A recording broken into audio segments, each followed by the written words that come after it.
Why does she undo you with a single glance on the very night life asked you to be stone? Why do you trade your mission for the warm lull of a touch that puts your hunger to sleep? Why do you call love the elegant fear of facing solitude? Socrates' lantern swings over the heart and the room grows honest. The unexamined life is not worth living, and the question returns like tide. Have you examined what you feel for her? Or do you prefer to name love what is, at bottom, a quiet escape? This is not a list of tricks, not a script for pleasing. It is a midnight whisper, a calm blade against illusion. Not because she is cold or cruel, but because she will not save you. She is the trial, and you were built to be examined by this trial, not destroyed by it. The world will tell you a woman's approval is the stamp of your relevance. But the old philosopher would tilt his head and say, the man who bends to desire before he understands it is already on his knees. You were taught to chase her, to charm her, to orbit her, to place your soul on the counter for a smile, a breathy promise, a soft hand on your arm. No one warned you that the price was your direction, paid in small installments of comfort. Come then, step with care between lucidity and delirium. Lay down the costume, hold the mirror steady. How many times did you exchange dignity for crumbs of affection? How many times did you name love the refusal to grow? How many times did you leave your post for a moment of warmth? This is not for your comfort. This is for your memory. You were not born for slavery, not to her, not to the frightened version of yourself. She is not salvation. She is a mirror. And if you cannot meet that reflection without shaking, you will never be free. Breathe once. Breathe deeper. Look inward, because after this, if you accept it, you will not be the same. You remember the first crossing, perhaps an ordinary afternoon in an ordinary cafe or a crowded night where chance led your gaze to hers and the air changed shape. In that instant, something in you moved the compass. Mission slid down the list. Goals softened. Priorities went to smoke. A look, a smile, a soft touch on your sleeve. You called it destiny, connection, love, but it was then that forgetting began. You walked toward her and, without noticing, away from yourself. It is easy to abandon yourself when her scent fills the room. Easy to set down your discipline when her body finds the bed and the world narrows to skin. The moment felt holy. It was a bargain. Freedom traded for a comfortable illusion. You thought you were choosing love. You were choosing not to be alone. You chose her approval over your own. You handed away power to keep the room warm. You made her your north, and she did not ask for a throne. Now everything is for her. Fear of losing her. Fear of losing the feeling of being alive in her presence. You want her to see your pain and heal it, your effort and reward it, your devotion and save you. She cannot, not because she is unwilling, but because that is not what she is for. She is the test, not the destination. The pursuit looks like love. Most days it is evasion. The refusal to face the room inside when no one is watching. The refusal to be a man alone in silence without an audience. You ask her to tell you who you are, and you call it romance. In that transaction, you become fragile, pliable, dependent. And when she senses the bend, something essential breaks. Not in you. In her regard, she feels when a man folds himself to keep her, and respect dies in that hour. To seek is human, to need is prison. To be with her should be a choice, not a condition of existence. Love is not a crutch for lack of purpose. The danger is not living unexamined, it is desiring unexamined. You want her touch, her smile, her body. Ask why, pleasure or distraction, companionship or flight from silence. Wanting is not the problem, forgetting is. Forgetting yourself during the wanting, setting aside your word, leaving your post, abandoning your map to feel wanted, to belong for a minute, to silence the echo of an empty night. You want her to see you? First learn to see yourself. You want her to love you? First love yourself without applause. You want to be chosen? First choose yourself. Only then the pursuit will stop being a flight and become a clean decision. Without panic, without bargains that erase you to keep her. She does not want to be your world. She wants to walk beside a man who has one. That world is built when you stop seeking her to complete you and start seeking her to share. An unexamined love is not worth chasing when you do not know who you are. What you hand over is not love. It is need with nice lighting. Need consumes, it does not build. You crowned her prize, finish line, freedom. And yet she was never the destination, always the exam, the mirror of the place you are still weak, the storm that reveals whether your hull holds, the fire that shows if your convictions are stone or performance. You think conquering her will bring peace? Peace does not live in her touch, it lives in the man you become regardless. She can never be purpose. She reveals purpose. She steps back to test footing. She pushes to feel the ground under you, not to hurt you, to feel the floor. Men fail this quietly, not because they are bad, because they have never been taught. They fail by bending, by begging, by trading their crown for a kiss, by placing her at the center of every calculation, by leaving their post to follow. She does not want to carry your soul. She does not want to fuel your mornings. She does not want to be your reason to be. She wants to be chosen by a man already whole who does not need her to breathe, who, if she goes, continues. You think she wants control. She wants safety, not the kind you speak, the kind you are. Safety is not agreeing with everything, not breaking your word to soothe a mood, not selling your values for warmth. Safety is staying steady when she tests you, keeping your promise when she would rather you didn't, being calm when she is thunder, remembering she is not your fate. She is the test that proves if you are ready for your real work. Love is not saying yes to everything. Love is limits held without hate, a spine that does not bend for the most beautiful hand she wants to feel. Your life is larger than this bond, that your mission is not hostage to her weather, that your principles are not for sale to the fear of losing her. She wants under it all to follow a man who can walk in the dark without applause. A harbor, not a drifting hull. If you turn her into air and ground, she will feel it and step away, not from anger, from instinct. There is no respect for the man who kneels from need. Understand this. She is the test, the chance to show who you are when your patience thins, when your strength is questioned, when your decisions are pushed, when her distance asks if you will get lost. Life is asking, will you fold or stand, beg or keep your dignity, lose focus or continue on mission? Many moments are not rejection, they are refinement, the forge, the file. Fail it, and you will repeat the pattern with different faces until you pass with honor. Often you call love the fear of being alone. You say you surrendered for love. It was hunger to be seen, to feel alive in her gaze. You've confused intensity with truth, passion with destiny, affection with purpose. You kneel under her touch and forget your task. You set down discipline for sweet words. You say I love you while abandoning yourself to be accepted.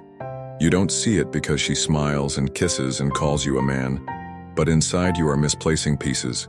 You stop speaking your mind to avoid displeasing. Stop enforcing boundaries to avoid losing affection. You move to avoid conflict, not to protect truth. You trade authenticity for acceptance, firmness for praise, dignity for moments, and you call it love. It is captivity. The captivity of a man who forgot who he is. The captivity of a man who mistakes need for devotion. The captivity of a man who makes a woman's touch his source of worth. The old warning returns. The life unexamined is lost. The desire unexamined is a chain. You ask why her interest fades, why respect cools, why the tests increase, because she can feel when you sell cheap, when you give what should not be given, when you abandon yourself for her smile. She feels when your masculinity depends on her affection. When your I love you comes from a spineless place, she cannot respect it. Love without respect is shared need. You boast you would do anything for her. Ask the harder question, does she want a man who would do anything to please her, or a man who does what is right even when it displeases her? Sacrifice looks noble. Often it is cowardice in costume. Easier to get lost in her than to find yourself. Easier to sleep in her arms than to face your own night. Easier to chase her approval than build your own. Easier to bend than remain. For many, love has become the alibi that hides the work of growing. True love does not ask you to betray yourself, it expands you. It is the sum of two whole lives, not the treaty of two starving halves. It is freedom in a bond. To arrive there, something must die. The illusion that she will save you, that her touch will fill your emptiness, that her affection is your validation. Let the man who needs to be chosen to have value die. The man who abandons his mission to feel held, the man who forgets himself in her presence. That man does not love. He clings, he consumes, and in the end he drives away what he wants most. She cannot enslave you, your dependence can. She is the test, you must pass it. Not by begging for love, but by remaining whole inside it. Not by demanding she heal your wounds, but by arriving in the work of healing. Love is beautiful. The illusion of love is the quiet prison of many men. The difference between them is the man you choose to be. She does not want the man who says yes to everything and calls it devotion. To her that smells like weakness. Weakness does not earn respect. She does not want the man who drops his life to orbit her, who places his dreams, his discipline, his structure at her feet and calls it romance. She can feel the disguise. She can feel when you yield to avoid war, when you soften truth to avoid the cost, when you adapt at the price of yourself, and when she feels that something in her begins to dim, not from ingratitude, from instinct.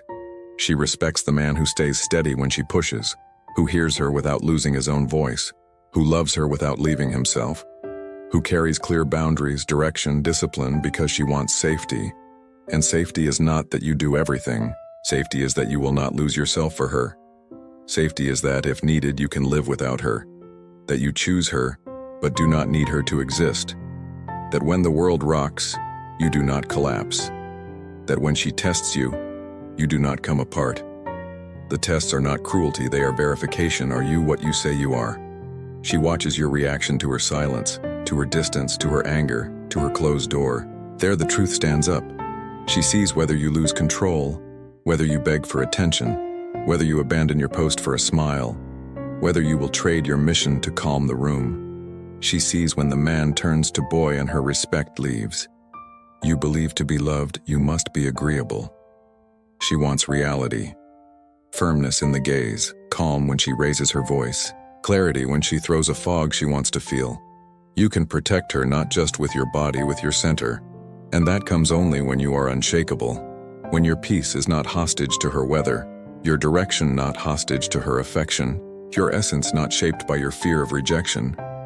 Examine your posture. Ask yourself the questions you avoid. Do I fold when she tests me? Do I beg when she steps back? Do I abandon who I am to avoid being alone? If yes, you are not yet fit to lead. And where there is no leadership, there is no safety. There may be tenderness, there may be love. Without respect, it will not last. Unshakable is not cold, not indifferent, not arrogant. It is to have a mission that outranks your desire for her. To love without becoming lost, to feel without bending, to stay on your feet when everything in you wants to kneel for crumbs, to know your life does not revolve around her. That she is part of your world, not its center. That she is loved and you are not enslaved by what you feel.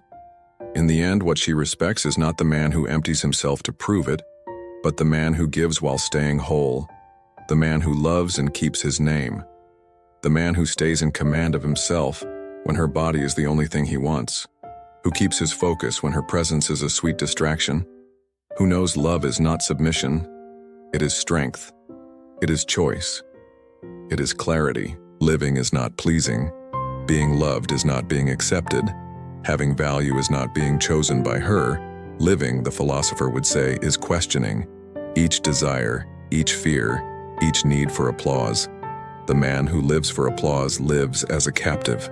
There is no chain heavier than needing to be loved by another before you can love yourself. You want her touch? Ask what you will sacrifice. Your discipline, your mission, your integrity, your self-respect.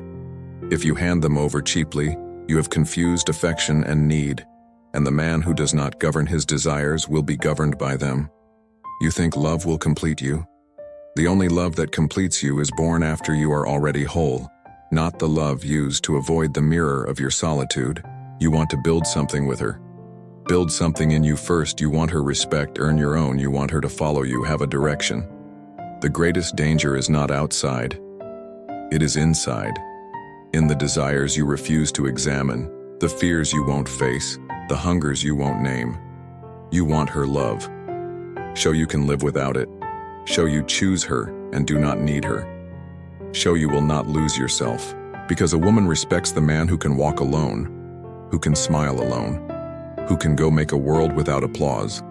She desires the man moved by purpose, not by need, who can love without losing course, who can feel without surrendering to chaos, who can lead even while his heart beats faster at her scent. That is the unshakable man, the one who lives without bowing, who turns love into expansion, not a cell. The call stands in the doorway.